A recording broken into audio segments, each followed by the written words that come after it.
The shuttle descended through the upper atmosphere of the station, and Kevin Hayes watched the curved surface of Nexus Prime grow larger below him.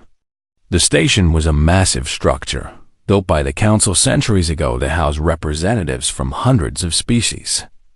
It floated in empty space, far from any star, and served as the center of galactic politics and trade. Kevin sat still in his seat. His uniform was pressed and clean. Next to him sat Lisa Morton, the diplomat. She was checking her datapad one more time, making sure she had every fact correct about the territorial disputes in the Kepler sector. Behind them sat Jacob Cooper, the security officer. He was younger than Kevin but strong and alert. His eyes moved constantly, always watching for danger. Grace Washington and Daniel Foster sat in the back. Grace handled communications, and she was fluent in 12 different languages. Daniel was the technology specialist. He could fix almost anything and understood the systems that held the facility, council chamber together. The shuttle touched down on the landing platform. Air rushed out from the airlock as they stood and moved toward the exit. The station's interior was cold and metal. Long corridors stretched in all directions, lit by white panels set into the walls. Aliens of many shapes and sizes moved through the hallways. Some had 4 arms. Some moved on tentacles. Some floated without touching the ground. A representative from the Vexter met them at the entrance to the council chambers. His name was Handler Vrek, and he barely acknowledged the humans. He was tall, almost 7 feet, with gray skin and black eyes that seemed to look through people rather than at them. He gestured for them to follow and walked ahead without checking to see if they were keeping up. The council chamber was vast. The ceiling was so high that Kevin had to look up to see it clearly. The walls were smooth and white, and at the far end sat 7 massive chairs. 5 council members were already present. 3 of them were Vexter. One was a Carillion, a crystalline being made of living stone. The last was a neutral observer, a small mechanical construct that recorded everything for the historical archives. General Krall stood when they entered. He was the largest Vexter in the room, muscled and powerful. His skin was darker gray than Handler Vrek's, almost black in some places. He wore a uniform that showed his rank through symbols Kevin did not fully understand. When Krall stood, the other 2 Vexter council members stood as well. Kevin led his team to the chairs that had been set aside for them. They were smaller than the council chairs, positioned lower, facing the council members. This was intentional. The humans would literally look up at the council members as they spoke. It was a way of showing dominance without words. Lisa opened with the human position. She spoke clearly, stating facts about the border violations. Vexter ships had entered human space 17 times in the past month. Supply stations had been surveyed. Communications towers had been scanned. This was not normal behavior for a species that claimed to respect the treaty. General Krall listened without speaking. His black eyes did not blink. When Lisa finished, he leaned back in his chair and made a sound that Kevin understood was laughter, though it came from somewhere deep in the general's chest, almost like rocks grinding together. "You speak as though you matter," Krall said. His voice was deep and carried weight. Even through the translation device in Kevin's ear, the contempt was clear. Humans are soft creatures from a world of water and air. You have been spacefaring for only 200 years. The Vexter have dominated the stars for 10,000 years. Kevin did not move. He did not show anger or fear. He had prepared for this. He knew the Vexter valued strength and directness. "We matter because we exist," Kevin said, his voice calm. "We have a right to our space just as the Vexter have a right to yours. The treaty gives us this right." All parties agreed to it. Krall stood up. He was far taller than Kevin when they were both standing. He stepped down from his chair and walked toward the human delegation. His footsteps were heavy and slow. He stopped in front of Kevin. "The treaty is a courtesy," Kral said. "Not law. Law is what the strongest make it to be." Kevin stood up to face the general. He was much shorter, but he did not step back. "Then you will learn what humans are made of," Kevin said quietly. The general's hand moved faster than Kevin could follow. His palm struck Kevin's face with the force of a hammer blow. The sound echoed through the chamber. Kevin fell backward, catching himself on the chair. Blood filled his mouth. His lips split where a tooth had cut through the skin. The room went absolutely silent. Kevin touched his mouth with the back of his hand and looked at the blood. He straightened himself slowly and met Kral's eyes again. His jaw hurt. His head was ringing, but he did not look away. "You just made a serious mistake," Kevin said. Blood ran down his chin. "You touched someone you should never have touched. You showed all the species here that the Vexter do not believe in the laws you claim to follow. And you prove that you fear what we might become if you do not crush us now." Kral's hand came up again, but the Carillion Council member made a sound that stopped him. It was a deep, resonant tone that seemed to come from the stone itself. Hand Levrek appeared at Kral's side and pulled him back. "This session is concluded," the neutral observer announced. "The incident has been recorded and will be reported to all council members." Lisa grabbed Kevin's arm. Jacob was already moving toward the door, his hand near his weapon. Grace and Daniel flanked them as they turned to leave. The chamber remained silent as the humans walked out. Kevin did not run. He did not look frightened. He walked with his head high and his eyes forward. As they reached the corridor, his team clustered around him. Lisa pressed a cloth against his mouth to stop the bleeding. "That was insane," Jacob said, his voice sharp. "He could have killed you." "He showed us exactly what he is," Kevin replied. "And now everyone in this chamber knows it too. The question is what we do about it." Lisa looked at him with worry in her eyes. She knew what he was thinking. She had seen it before. That look that meant Kevin was already planning something dangerous. Behind them, they heard General Kral's voice echoing through the halls, laughing that grinding rock sound again. He was laughing because he believed he had proven his superiority. He did not understand what he had just done. He did not realize that his single act of violence had set in motion events that would change the course of human history. The news reached Earth before Kevin's shuttle did. Images of his bleeding face spread across every news channel, every social media platform, and every communication device on the planet. The clip was simple but powerful. A human stood facing an alien general. The alien struck him. The human bled. The human did not fall. The human did not apologize. Within 6 hours, 3 billion humans had seen the video. Within 12 hours, every major government on Earth had received emergency alerts from the United Nations Space Authority. The Vexter had officially withdrawn from all diplomatic channels and moved a military fleet toward Earth's orbital space. Kevin's shuttle landed at the United Nations Space Complex in Geneva.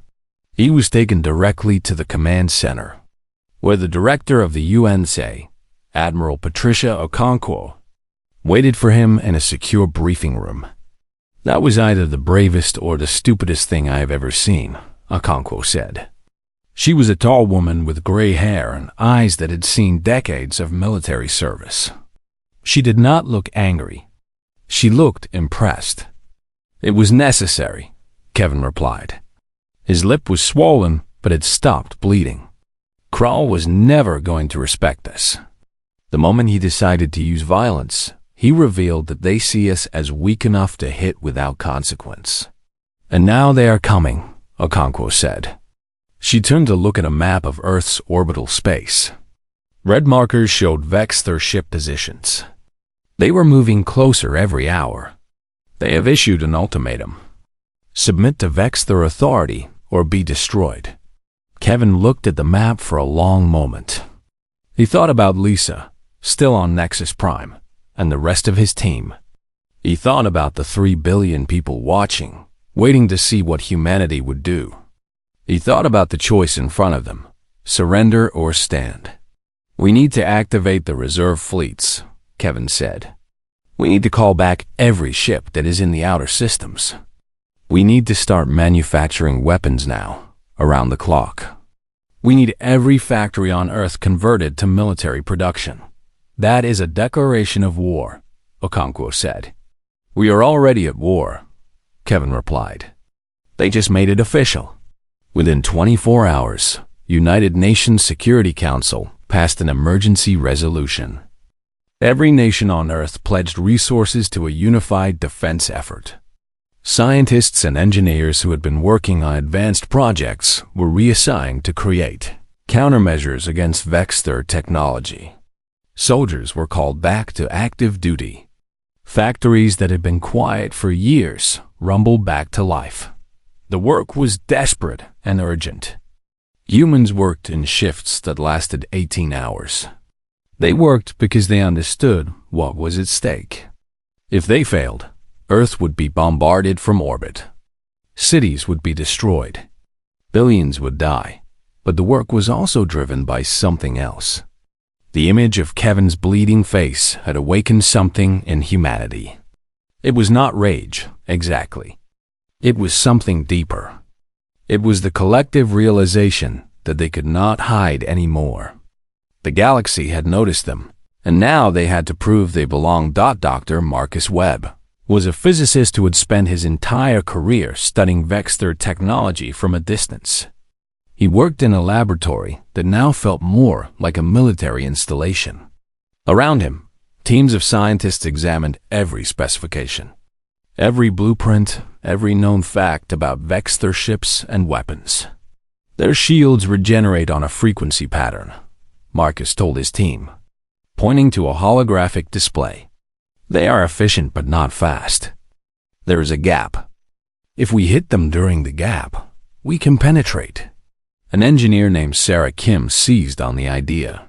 She was young and brilliant, and she began designing a new type of missile. Instead of trying to hit harder than the Vexter, she designed a weapon that would hit faster. It would exploit that gap in the shield cycle. It would slip through the defense and strike the vulnerable systems underneath. Similar work was happening in factories and laboratories across Earth. Humans were not trying to match Vexter technology. They were trying to understand it well enough to work around it. They were looking for the weaknesses that no heavily armored species would expect to find in their own systems. General Kral watched the reports coming from Earth with confusion and then with something closer to concern. Humans were not surrendering. They were not pleading for mercy. They were mobilizing. Factories that appeared abandoned were suddenly producing weapons. Ships that had been in storage were being refitted and sent into space. And worst of all, humans were working together. There were no arguments about resources. There were no disagreements about strategy. Every human seemed to understand that this was about survival. Kral had faced hundreds of species in his long military career. Most of them panicked when they saw the size and power of the Vexter fleet. Some fought back half-heartedly. A few struggled briefly before surrender. But none of them had responded like this. None of them had mobilized their entire civilization in response to a single act of violence. He reported this to the Vexter High Command. He told them that humans were faster than expected, more adaptive than typical for a young species. He suggested a careful approach, a demonstration of power before full-scale invasion. The High Command did not listen. They saw only that a human had looked a Vexter general in the eye without breaking. That was intolerable. That had to be crushed before it spread to other species on Earth. Kevin was promoted to Admiral and given command of the newly formed Earth Defense Fleet. His first action was to visit the factories and laboratories. He talked to the workers and scientists. He did not give them orders about working harder or faster. Instead, he told them why it mattered. He told them about Lisa and the other diplomats, still trapped on Nexus Prime. He told them about the billions of children on Earth who had their whole lives ahead of them. He told them that what they were building was not just weapons, but hope. The workers listened. They understood. And they worked harder, not because they were told to, but because they finally understood. What their work meant thought the Vexter fleet drew closer. The ultimatum was ignored. The assault would come soon. And when it did, humanity would be ready. Not ready to conquer. Not ready to dominate. But ready to survive. Ready to show the galaxy that humans were not soft creatures to be dismissed. Ready to prove that underestimating humanity was the last mistake an enemy would make. The Vexter fleet appeared at the edge of the solar system like a dark cloud moving across the sky. 17 massive warships, each one carrying enough firepower to destroy an entire continent. They moved with slow precision, taking their time because they believed there was no rush. Humans were primitive. Humans would break quickly. Admiral Kevin Hayes stood in the command center of the Earth Defense Fleet, watching the red markers move across the tactical display. The main human fleet consisted of 12 ships, half the size of the Vexter vessels. In terms of raw firepower, the humans were outmatched 3-1. All ships report ready, the communications officer said. Her name was Elena Rodriguez, and her voice was steady and clear. We have received final confirmation from the ground-based defense stations. Missile arrays are powered up and waiting. Kevin nodded. He had studied the Vexter battle patterns for weeks. They always attacked the same way. They moved in formation, overwhelmed the enemy with coordinated fire, and moved on to the next target. They had never faced an opponent who did not try to match their firepower. They had never faced someone who would sacrifice ships to learn their patterns. Launch all fighter squadrons, Kevin commanded. I want them to harass the fleet, but not engage directly. Make them nervous. Make them reveal their defensive strategies. The first human fighters launched from the docking base. They were fast and nimble, nothing like the massive Vexter ships. They came in at high speed, hitting the outer edges of the Vexter formation with precision missiles, then retreating before the larger ships could respond. The Vexter commander reacted as expected. He ordered his ships to close ranks and increase defensive fire. The massive ship cannons lit up the darkness of space, but the human fighters were too fast. They dodged, weaved, and attacked again. Some were hit and fell in pieces to the darkness. But each attack revealed more about the Vexter weapon systems. Each attack showed where the weak points were. Jacob Cooper was a fighter pilot, and he flew one of the first combat missions. His ship was called the Swift Wing, and it responded to his commands like an extension of his own body. He had trained for this his entire military career, but nothing prepared him for the reality of actually facing alien weapons fire. The Vexter lasers created walls of burning energy across the void. Jacob dove under one laser burst and came up on the opposite side of a Vexter ship. He launched a missile at a junction point where two shield generators met. The missile connected, and a small explosion bloomed against the dark hull. It was not enough to seriously damage the ship, but it was proof that penetration was possible. More fighters came in behind him. More missiles struck. The Vexter ships responded with increasing violence, and more human fighters fell. But the humans kept coming. They did not back down. They did not retreat. They learned with every exchange. After 4 hours of continuous assault, the Vexter commander made a tactical decision. The human fighters were costing him ship resources and time. He ordered a planetary assault. The Vexter would drop a landing force on Earth and destroy the planet's surface. The flying insects could be dealt with later. Kevin watched as the massive dropships separated from the Vexter fleet and began descending toward Earth's atmosphere. These were heavily armored vessels designed to breach planetary defenses. The Vexter had never faced anyone who could stop them once they committed to a landing. But Kevin had prepared for exactly this scenario. "Activate all surface defense systems," he ordered. "I want every missile battery targeting those dropships. Launch the orbital platforms." The response was immediate. Hundreds of missiles rose from the surface of Earth, targeted by computers and guided by the most advanced tracking systems humans had ever built. The sky above the landing zones lit up with explosions as the dropships tried to maneuver and return fire. 6 of the 12 landing craft were destroyed before they reached the atmosphere. The remaining 6 pushed through and descended toward the landing zones that had been selected in advance. The Vexter had chosen these zones because they were strategic positions. What they did not know was that humans had fortified every square kilometer around them. General Krall himself led the ground assault. He was confident in his warrior superiority. No human could stand against a Vexter combat soldier in direct combat. Humans were weaker, slower, and less heavily armored. This would be a slaughter.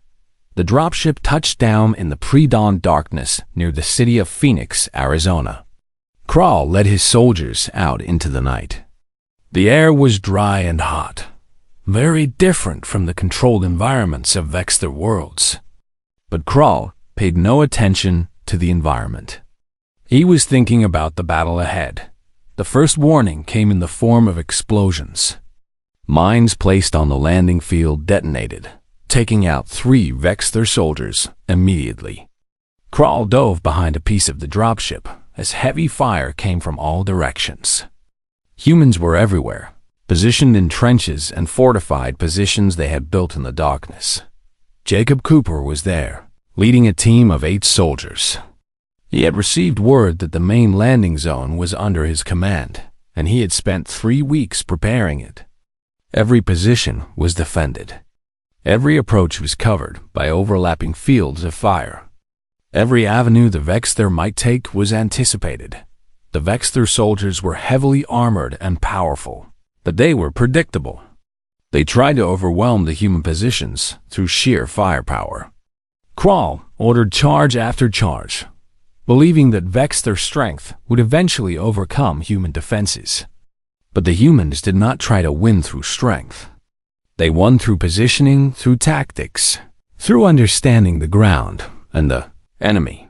Jacob's team had calculated the exact angle at which Vexter armor was weakest.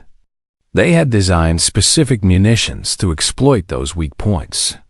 They had practiced the movements until they could do them in complete darkness. When the Vexter soldiers came at them, the humans were ready. After 3 hours of fighting, General Krall was surrounded. His soldiers were falling. His superior firepower was useless against an enemy that had learned to fight him on their own terms. He tried to fall back to the dropship, but it was already heavily damaged and surrounded. He tried to call for air support, but the human fleet had taken control of the space directly above them. For the first time in his career, General Krall understood fear. He was trapped on an alien world, outnumbered, outmaneuvered, and facing soldiers who were actually willing to die to stop him. Krall drew his sidearm and prepared to make a final stand. But Jacob Cooper did not come at him with weapons drawn.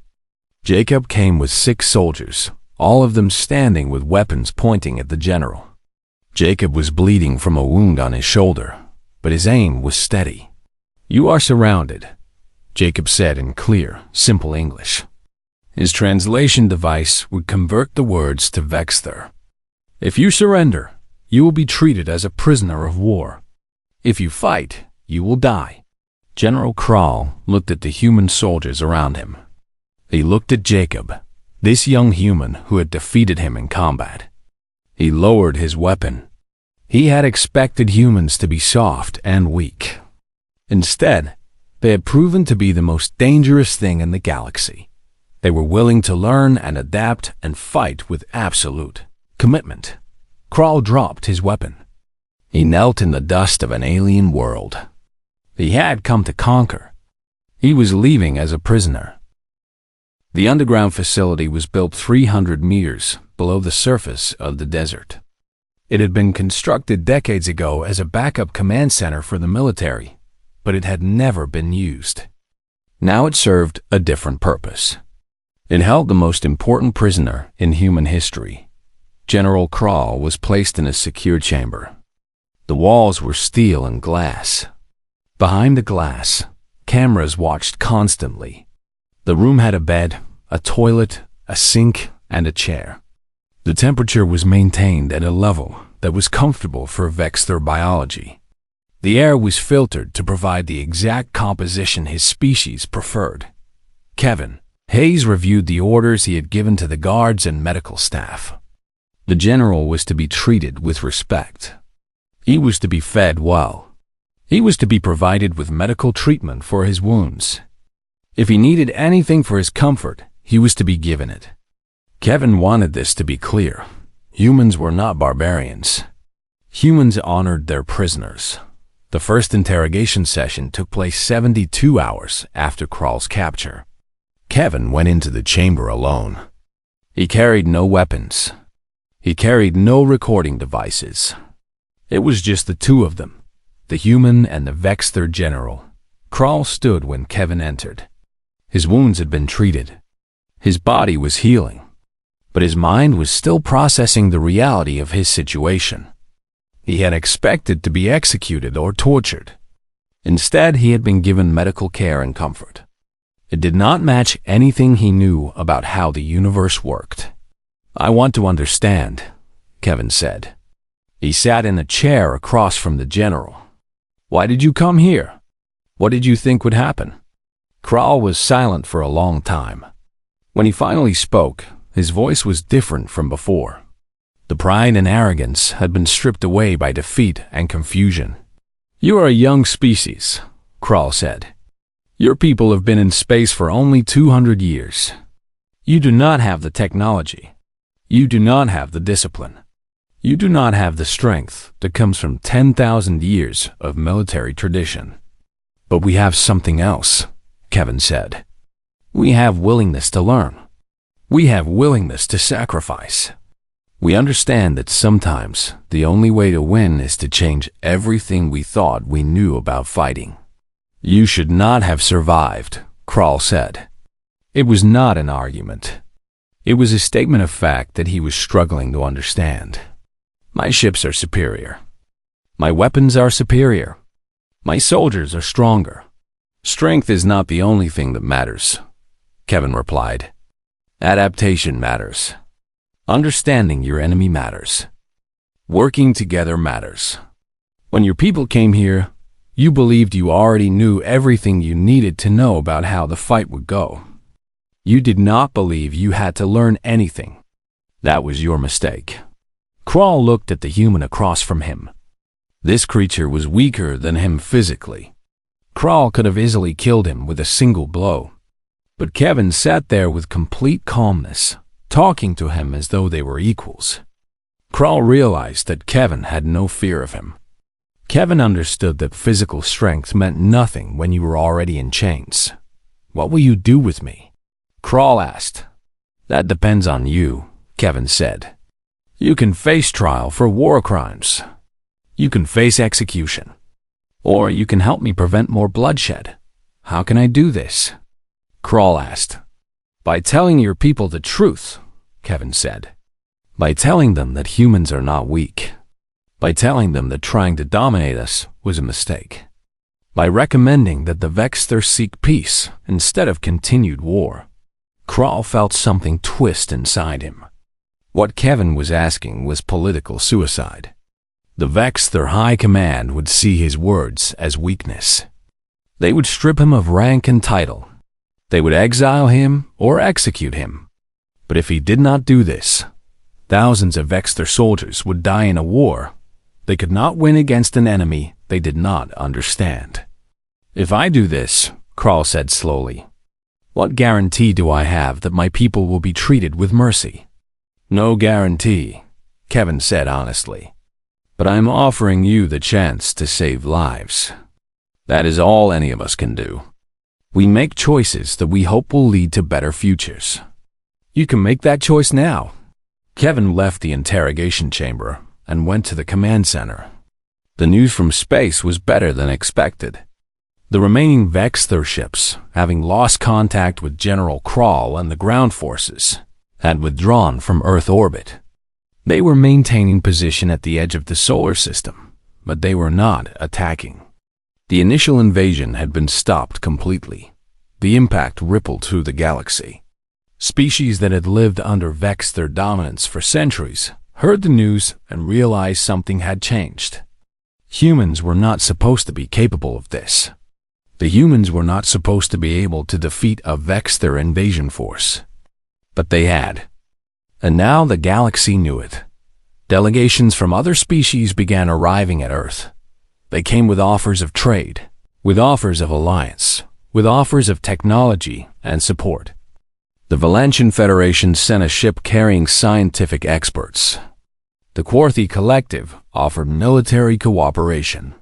Even species that had been neutral in galactic affairs began reaching out to humans. The Galactic Council sent an official request for Kevin and a delegation to return to Nexus Prime for emergency negotiations. The rules had changed. Humanity was no longer a minor species to be ignored. Humanity was now a power that other species had to respect. Lisa Morton was released from the detention facility, where she had been held. She was brought to the shuttle bay and taken into Kevin's arms. She had been terrified during the invasion, watching from the station as reports came in of massive battles. But she had never doubted that Kevin would find a way. She had seen him face down General Krall without fear. She knew he had the kind of mind that could find a solution where others saw only impossibility. Kevin brought Lisa to the interrogation chamber to see Krall. The general looked at her, and something passed between them. She was one of the diplomats he had wanted to intimidate. She was one of the humans he had believed was beneath his notice. Now she stood looking at him as a free being, while he remained a prisoner. The council requests your testimony, Kevin told Krall. They want to hear from you about what happened. They want to hear from you about what humans are truly capable of. And if I refuse? Krall asked. Then you will face trial, and other voices will tell the story, Kevin said. But I think you know what the right choice is. I think you know that the only way to protect your people is to help them understand what you have learned. Krall nodded slowly. He understood. He had been beaten by an enemy he had never expected to face. But more importantly, he had been beaten by a truth he could no longer ignore. Humans were not soft. Humans were not weak. Humans were dangerous. And the only way forward was to acknowledge this and seek peace instead of continued conflict. The council chamber at Nexus Prime was packed with representatives from more species than had gathered there in a century. News of the human victory had spread through the galaxy like wildfire. Species that had never considered humans important were now paying attention. Species that had feared Vexthur dominance were now hopeful that things might change. Kevin Hayes stood in the center of the chamber. He was wearing his dress uniform, and his stance was calm and confident. General Krall stood beside him, no longer in chains but under heavy guard. This was an unprecedented moment in galactic history. A captured general would voluntarily testify about his own defeat. The Vexthur High Command was represented by a delegation of 3 senior officers. They looked angry and ashamed. Their greatest general had been defeated by a species they had viewed as primitives. This was not just a military defeat. This was a blow to their entire understanding of how the universe worked. General Krall will now make a statement, the council chairman announced. He was an ancient Corellian, a crystalline being who had served the council for 300 years. Krall stepped forward. His voice was steady, but Kevin could see the effort it took. The general was risking everything. When he finished speaking, the Vexthur High Command would likely disown him. His military career was over. But Kral had decided that saving lives was worth the personal cost. "I came to this world believing humans were weak," Kral began. "I came here believing that Vexther's strength would overcome any resistance. I was wrong. Humans possess qualities that no amount of military superiority can match. They possess the ability to learn from every encounter. They possess the willingness to sacrifice everything for those they protect. And they possess something that no weapon can overcome: the determination to survive." He paused and looked directly at the Vexther delegation. "The humans defeated us not through superior technology, but through superior strategy. They defeated us not through greater strength, but through greater willingness to adapt. If the Vexther continue to pursue this conflict, we will face extinction. The only path forward is peace." The chamber erupted in sound.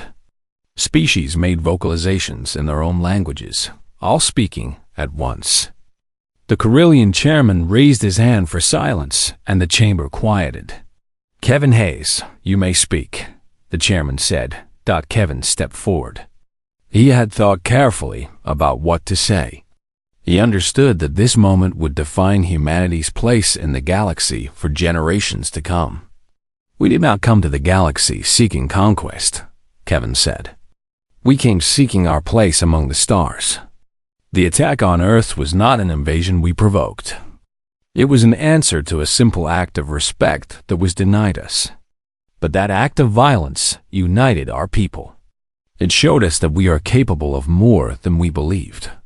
It showed us that we have strength that comes not from weapons, but from our hearts." He looked at Kral. General Kral came to destroy us. Instead, he taught us. By attacking us, he unified us. By underestimating us, he proved that our greatest strength lies in our ability to surprise those who think they understand us completely. Lisa Morton stood in the diplomatic section. She was watching Kevin with pride and something deeper. This man had faced down an alien general with nothing but his own courage. Now he was facing down the entire galactic power structure with the same steadiness. "We are not asking for dominance," Kevin continued. "We are asking for respect. We are asking to be treated as equals. And we are offering something that all species need: the knowledge that there is another species now that will stand for those who cannot stand for themselves. Humanity will be the protector of the young and the weak. Humanity will be the species that refuses to allow bullying or domination. This is what we learned from being attacked. This is what we will bring to the galaxy." The voting took place over the next 3 hours. The Galactic Council had to decide whether to recognize humans as full members with equal standing. The vote was almost unanimous. Only the Vexther abstained, unable to bring themselves to vote for the species that had defeated them, but also unable to vote against it after Kral's testimony. Earth was granted full status as a galactic member. Humanity was recognized as a spacefaring species with the right to protection under galactic law. Trade agreements were offered. Military alliances were proposed. Most importantly, no one would ever again treat humans as primitives or weaklings. The celebration on Earth lasted for days. People filled the streets. They were not celebrating victory or conquest. They were celebrating survival. They were celebrating the moment when their species had stood up and refused to be pushed down. They were celebrating the knowledge that humanity had earned respect through courage and determination. In the underground facility in the desert, General Kral was making final preparations. He had chosen to remain on Earth rather than return to his people. The Vexther High Command had indeed disowned him. He was no longer a general. He was no longer part of their military structure. But he had found something unexpected. He had found respect. Kevin visited him on the morning before Kral was to be released. The general would return to Vexther space, but not as a prisoner or an exile. He would return as an ambassador, a voice calling for peace and understanding. "You gave up everything," Kevin said. "I gave up position and title," Kral replied. "But I gained something more valuable: I gained the knowledge that I was wrong. I learned to look at another being and see strength instead of weakness. Humans have taught me that the universe is larger and more complex than I ever understood. Will your people listen? Kevin asked. Some will, Krall said. Some will take centuries to accept what happened here. But the memory will remain. The memory of the day a human stood up to a vexed their general and refused to break. The memory of how one small species united and turned certain defeat into impossible victory. Over time, that memory will change how the galaxy sees itself. Krall extended his hand to Kevin. It was a human gesture, something Kevin had shown him during the months of negotiations. Kevin took his hand, and they stood there together. The human and the alien, the victor and the vanquished, bound by something that transcended both of them. In the council chamber at Nexus Prime, a new section was being added to the historical records. It would contain the testimony of General Krall. It would contain the accounts of the humans who fought in the defense of Earth. It would contain information about the species that had refused to be conquered, that had taken their greatest enemy and turned him into an ambassador for peace. Kevin stood once more in the council chamber where he had watched his lip bleed as an alien general struck him. But now the chamber was different. Now humans had a seat at the table. Now Kevin stood as an equal.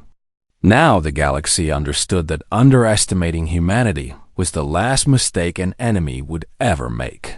The story of the slap that changed everything would be told for thousands of years.